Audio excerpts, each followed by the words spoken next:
Today marks 5 years in anorexia recovery, so get ready with me while I read a letter that I wrote to my past self. 5 years ago today, you made the biggest, bravest, scariest decision of your entire life. You chose to recover. I remember how terrified you were, and I remember that you thought recovery would make you unlovable. You believed with your whole heart that gaining weight meant losing everything. It meant losing affection and attention and love and safety. You believed that if you weren't slim and small and quiet and invisible, that you would be too much for somebody to love. You felt like a burden, and you felt like you had to tiptoe around people and just do everything possible to please people so that people would love you. You were always told how pretty and how slim you were. Somewhere along the way, you felt like that is all you had. You felt like your body was the only part of you that was valuable or worth something. But oh my God, I promise you that that's not true. You are not just a body. You never have been, and you are so much more than you could have ever possibly believed. Recovery's not been easy, and these last 5 years have had some of the hardest moments. Constant tears that you thought would never stop.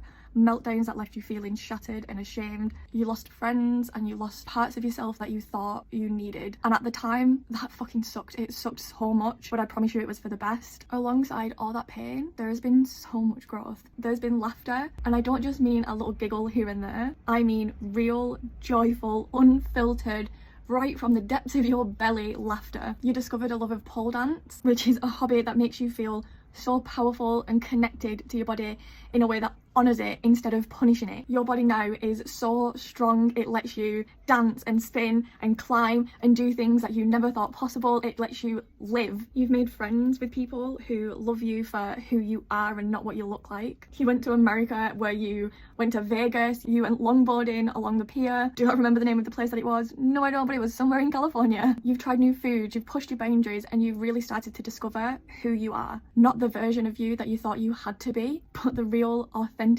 version of you. You've learned things about yourself. You've learned that you're ADHD, and you've learned that you're autistic, which finally makes so much sense for the way that you feel things. And most importantly, you've started showing yourself love and kindness. You've learned that your sensitivity is not a weakness, it's a gift. You've learned that your voice matters, and you've learned that love does not disappear when you stop shrinking. It actually becomes more real. The love that you experience now far outweighs any kind of love you've ever experienced before. Today, you're surrounded by people who support you both online and in real life.